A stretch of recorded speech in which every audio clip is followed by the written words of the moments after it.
और इधर पीएम के संबोधन से चीन में हड़कंप मच गया। भारत को अधिकांश देशों का समर्थन मिलने लगा है। भारत के साथ सीक्रेट डील करेगा Japan, Britain, Bharat, Australia, France एक साथ चीन के खिलाफ घेराबंदी की रणनीति बनाएंगे, जिससे चीन की मुश्किलें बढ़ने वाली हैं। और भारत ने कहा है कि दुनिया उसके साथ है, जबकि चीन पूरी दुनिया में अकेला पड़ चुका है और 6 देश मिलकर भारत के साथ हैं और चीन के खिलाफ। तो ड्रैगन पर प्रहार की तैयारी हो चुकी है।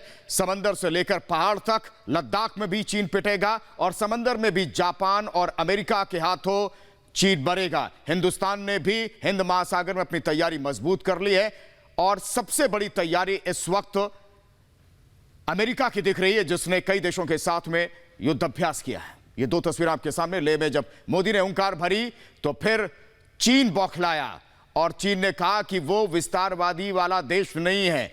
चीन को ये मिर्ची लगी, लेकिन इसके साथ ही भारत के साथ तमाम देश खड़े हो गए।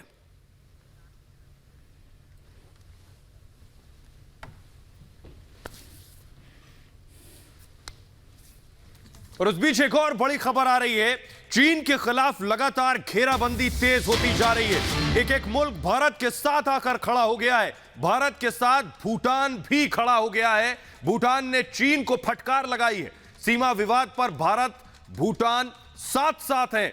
भूटान ने चीन को फटकारा है इस मसले पर, यानी चीन के साथ अब कोई देश खड़ा नहीं है सिवाय पाकिस्तान के। भारत के साथ America, Australia, Japan, UK, France सभी देश आकर एक साथ खड़े हो गए हैं। और ये चीन के लिए अच्छी खबर नहीं है उस दौर में जब चारों तरफ से चीन की घेराबंदी हो रही है। दक्षिण चीन सागर में अमेरिका चीन को चुनौती दे रहा है। जापान भारत के साथ आकर खड़ा हो गया है। भूटान ने भी चीन को फटकार लगा दी है। तो चीन को अभी समझना होगा, उसकी विस्तारवादी नीति से पूरी दुनिया परेशान है और अब उसे ईंट का जवाब पत्थर से देने का वक्त आ गया। भारत माता की वंदे वंदे वंदे। कान खोलकर सुन लो चीन, कान खोलकर सुन लो भारत के खिलाफ साजिश रचने वालों।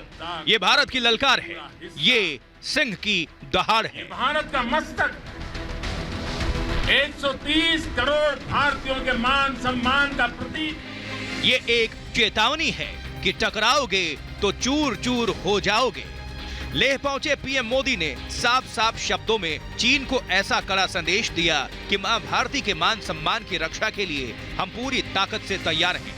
हम ढाल बनकर अपने देश की सीमाओं की सुरक्षा करने के लिए खड़े रहेंगे और दुश्मन कितना भी शातिर क्यों ना हो, कितनी भी साजिशें क्यों ना करे, उसको ऐसी पटकनी दी जाएगी कि दोबारा उठना मुश्किल हो जाएगा। विस्तारवाद का युग समाप्त हो चुका है। ये युग विकासवाद का है। तेजी से बदलते हुए समय में विकासवाद ही प्रासंगिक है।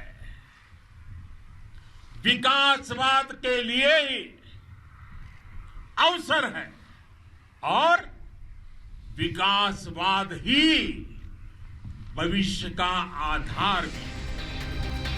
चीन के साथ चल रही तनातनी के बीच पीएम मोदी का खुद लद्दाख पहुंचना एक बहुत बड़ा संदेश है।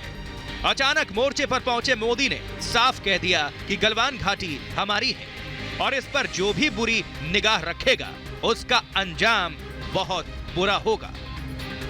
लेह लद्दाख से लेकर करगिल और सियाचिन तक,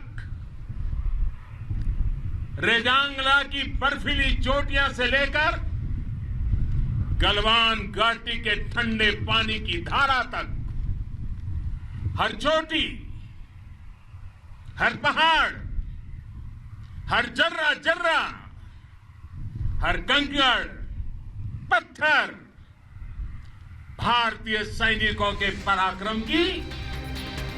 पिछले कुछ दिनों से लद्दाख के पास एलएसी पर चीन ने साजिशों के तंबू गाड़ने शुरू किए थे, लेकिन हमारे जवानों ने ऐसा चक्रव्यूह रचा कि चीन की साजिशों पर पूर्ण विराम लग गया और अब पीएम मोदी ने खुद वहां पहुंचकर बिल्कुल साफ संदेश दिया कि ना कभी झुके थे और ना कभी झुकेंगे। जो आंख दिखाएगा उसे बख्शा नहीं जाएगा। Bureau report, Republic Bharat.